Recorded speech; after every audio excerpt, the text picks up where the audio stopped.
TikTok TikTok ban हो गया यार। अरे बेटे, किसी ने टिकटॉक का नाम लिया? हाँ मैंने लिया। थोर यही है वो मुजरा करने वाले। उसे आर्थ कहते हैं मिस्टर तार्क। 12th में 100% लाने के बाद ऐसे कैसे बोल सकते हो आप? 12th में फर्रे बनाए थे। देखो टोनी के बेटे, मेरी बात सुनो। कैप्टन अमेरिका तुमसे बोला टिकटॉक चलाओ, बोले मेरे को नहीं आता, मैं पुराने जमाने का हूँ। और इंस्टाग्राम पे 10 पोस्ट डाल के 5 मिलियन फॉलोअर्स है तुम्हारे। वो तो शुक्र मनाओ कि मैं लोहे का बना हूँ, नहीं तो अभी आके तुम तीनों पे एक साथ सूसू करता। हे गाइस, कॉमिक वर्स के एक और एपिसोड में आप सभी का स्वागत है। तो अगर आपको शुरू वाली क्लिप पसंद आई हो तो प्लीज इस वीडियो को लाइक और शेयर करना मत भूलिएगा। चलिए एम करते हैं 12,000 लाइक्स का। और इसके साथ ही साथ अगर आप सभी लोग नए हो तो कॉमिक वर्स को सब्सक्राइब करना मत भूलिएगा। तो अनआंसर्ड क्वेश्चंस का सिलसिला एक बार फिर से शुरू करते हैं और अपने पिटारे को खोल के 4 अलग अलग यूनिवर्सेस के क्वेश्चंस का जवाब ढूंढते हैं। जैसे कि इट का पेनीवाइज आखिरकार रेड कलर के बैलून्स को यूज क्यों करता है, या फिर लोगन मारा क्यों गया, या फिर वांडा के जादू करने पे हल्क ने क्या देखा होगा। तो कॉमिक वर्स से मैं हूं मोहित और अनआंसर्ड क्वेश्चंस के 5th एपिसोड को भी चलिए शुरू करते हैं।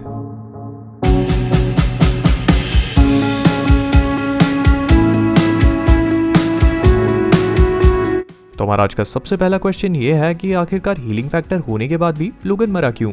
तो लोगन मूवी टेक प्लेस करती है ये 2029 में, और इस हिसाब से लोगन की एज लगभग 200 साल हो चुकी है। तो अब 200 साल में उसका हीलिंग फैक्टर भी जवाब देने लगा है, लेकिन उसकी मौत इस वजह से नहीं होती।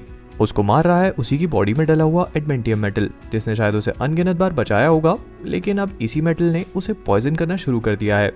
लेकिन अब सवाल ये है कि अगर एडमेंटियम पॉइजनस है तो उसने लोगन को पहले क्यों नहीं मारा। तो इसका जवाब भी काफी सिंपल है, क्योंकि तब उसका हीलिंग फैक्टर इस वाली पॉइजनिंग को रोक के रखता था, और सिंस अब वो वीक हो चुका है तो लोगन के क्लॉज ही उसके सबसे बड़े दुश्मन बन चुके हैं।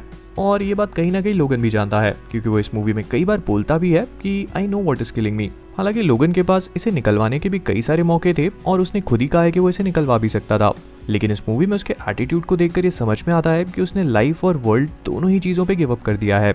इसके बाद वाला नेक्स्ट क्वेश्चन ये है कि आखिरकार इट का जोकर पेनीवाइज जो है वो रेड बलून्स का इस्तेमाल क्यों करता है। ओके, तो इट दरअसल में स्टीफन किंग सर की नॉवल पे बनी हुई मूवीज हैं, और इसका वर्ल्ड जितना दिखाया गया है उससे बहुत बड़ा है। और पेनीवाइज कौन है, कहाँ से आया है, इस पे मैं अलग से वीडियो बना सकता हूँ, लेकिन चाहत एक बहुत बड़ी चीज है। तो अगर चाहते हैं तो कमेंट्स में बताइए। तो फिलहाल मैं इतना बता देता हूँ कि पेनीवाइज जो है वो एक्चुअली में भूत नहीं है, बल्कि वो मैक्रोवर्स नाम के एक रेल में एग्जिस्ट करने वाली एक बहुत ही ईविल कॉस्मिक एंटिटी है, जहाँ पर डेडलाइट्स नाम की एक पावरफुल एनर्जी सोर्स है, और इन्हीं डेडलाइट से बना है पेनीवाइज। और आई एम वेरी श्योर कि आप लोगों ने इन डेडलाइट्स को देखा भी होगा। ये वही 3 लाइट्स हैं जो पेनीवाइज के मुंह खुलने पर हमें दिखाई देती हैं, और जिन्हें कोई भी देखता है तो वो हिप्नोटाइज हो जाता है या फिर पागल हो जाता है। तो अब सीन कुछ ऐसा है कि अगर पेनीवाइज किसी को भी खाता है तो उसके शरीर के साथ साथ उसकी सोल को भी एब्जॉर्ब करके डेडलाइट्स में भेज देता है। और यही वो कारण भी है कि जब पेनीवाइज को किसी को भी डराना होता है तो वो मरे हुए लोगों की मेमोरीज या उनके फेमस बॉडी फॉर्म्स को यूज कर लेता है, क्योंकि वो डेडलाइट्स जो उसकी एनर्जी का सोर्स है उसी में प्रेजेंट है। अब कहा जाता है कि ये बैलून्स इन्हीं डेडलाइट्स का रिप्रेजेंटेशन है, और उनके अंदर हवा नहीं बल्कि पेनीवाइज ने जिन लोगों को मारा है उनकी सोल्स मौजूद हैं, और तभी वो मरने वाले लोग कहते भी हैं and you will float too. अब ये सब बहुत ही हेविली सिंबॉलिक चीजें हैं, और इनको समझने के लिए इट के यूनिवर्स को समझना बहुत इंपॉर्टेंट है। तो जैसा मैंने कहा, अगर चाहत है तो बताओ। इसके बाद जो थर्ड क्वेश्चन है वो ये है कि डॉक्टर स्ट्रेंज ने आखिरकार अपने पोर्टल वाले मूव से थानोस का सिर या उसका हाथ क्यों नहीं काट दिया। तो ये भी अब काफी अच्छा सवाल था, जो मैंने खुद भी कितनी बार सोचा है, और मुझे खुद लगा कि अगर सिर नहीं तो कम से कम हाथ तो काट ही सकते थे। लेकिन इसका जवाब रूसोस ने खुद ही दिया है।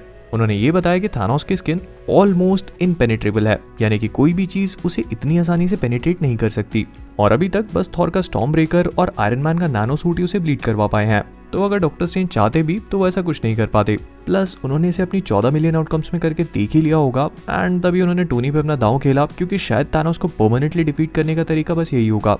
लेकिन फिर भी अगर डॉक्टर स्ट्रेंज ऐसा कुछ कर पाते तो देखने में मजा बहुत आता। और हमारा आज का सबसे लास्ट क्वेश्चन ये है कि एज ऑफ अल्ट्रॉन में वांडा के जादू करने पर हल्क ने आखिरकार क्या चीजें देखी होंगी। ओके, तो एज ऑफ अल्ट्रॉन में वांडा ने छाती ठोक के अपना डेब्यू किया, मतलब लिटरली नहीं, बट उसने सारे एवेंजर्स पे जादू टोना करके उन्हें उनके सबसे बड़े फियर्स दिखाए। और जहाँ पर एक तरफ ब्लैक विडो और कैप्टन अमेरिका इसका कुछ भी नहीं कर पाए, वहीं पे ब्रूस बैनर पे इसका बहुत बुरा असर पड़ा, इतना भयानक कि जोहान्सबर्ग के लोग आज भी इसके डरावने सपने देखते होंगे। लेकिन आखिरकार ब्रूस ने ऐसा क्या देखा होगा जिसने उस पे और हल्क पे इतना बुरा असर डाला। और क्योंकि एमसीयू की तरफ से इसका कोई भी क्लियर कट आंसर नहीं है तो हमें ही कुछ करना पड़ेगा। तो यहाँ पे एक चीज पे ध्यान देना होगा कि वांडा के विजन्स लॉल एक्चुअली में फियर बेस्ड थे, यानी कि उसने एवेंजर्स को उनके सबसे बड़े फियर्स दिखाए, जैसे कि टोनी को पूरी दुनिया और उसके दोस्तों की मौत, फिर थॉर को पूरे एस्गार्ड का डिस्ट्रक्शन, और कैप्टन अमेरिका को ये कि वो बिना वॉर के नहीं रह सकते, एंड सो ऑन। और ब्रूस बैनर का सबसे बड़ा फियर क्या है? हल्क, या मैं यूं कहूँ कि उसका हल्क की बॉडी में फंस के रह जाना और जाके भी कुछ ना कर पाना। और कहीं ना कहीं पे हल्क का भी यही सबसे बड़ा फियर है कि वो ब्रूस की बॉडी में फंस के रह जाए और कभी भी बाहर ना निकल पाए। और हो सकता है कि इन दोनों ने यही चीजें देखी हों, तो इसीलिए उसने पूरी तरह से पागल होकर लोगों पर अटैक करना शुरू कर दिया। ये जो भी हल्क का बिहेवियर हम सबने देखा, वो एक्चुअली में उसके दिमाग में चलने वाली हल्क और बैनर की एक स्ट्रगल थी, जिसमें ब्रूस को ये लगा कि हल्क लोगों को हार्म ना करे, और हल्क को लगा कि ब्रूस उसे परमानेंटली उसकी बॉडी में कैद ना कर दे। और ये बात तो क्लियर ही है कि हल्क ने सब कुछ जानबूझ के नहीं किया, क्योंकि जब वो होश में आता है तो ऐसा लगता है कि मानो वो नींद से उठा हो, और अपने डिस्ट्रक्शन को देखकर वो बहुत दुखी भी होता है। और जहाँ तक मुझे लगता है कि ये सब कुछ दरअसल में हल्क और ब्रूस के अंदर की स्ट्रगल ही थी, क्योंकि इस वाले सीन के बाद ब्रूस बैनर के कैरेक्टर में डेफिनेटली काफी चेंज आया। जैसे वो ब्लैक विडो को अवॉइड करने लगा, स्कारलेट विच को भी मारने की कोशिश करी उसने, और इसके बाद एज ऑफ अल्ट्रॉन में वो परमानेंटली अर्थ को छोड़ के चला गया। मैं जानता हूँ कि ये काम हल्क ने किया था, लेकिन ये चीज सिग्निफाई करती है कि इस वाले सीन के बाद ये दोनों ही कैरेक्टर्स काफी बुरी तरह से इफेक्ट हुए। तो with that being said guys, हम लोग इस वीडियो को यहीं पे रैप अप करते हैं। अगर आपको ये वीडियो पसंद आया हो तो प्लीज इसे लाइक और शेयर करना मत भूलिएगा। याद रखिए 12,000 लाइक्स का गोल है। और इसके साथ ही साथ अगर आप लोग इस चैनल पे नए हो तो नीचे दिए हुए रेड कलर के सब्सक्राइब बटन पे पेनीवाइज का बलून मारिए और उसे ग्रे बना दीजिए, और हाँ, नोटिफिकेशन बेल को मत भूलिएगा। तो विद दैट बीइंग सेड, जाने से पहले कॉमिक वर्स से मैं हूं मोहित, और आप सभी लोग stay safe, stay inside, and as always keep being awesome.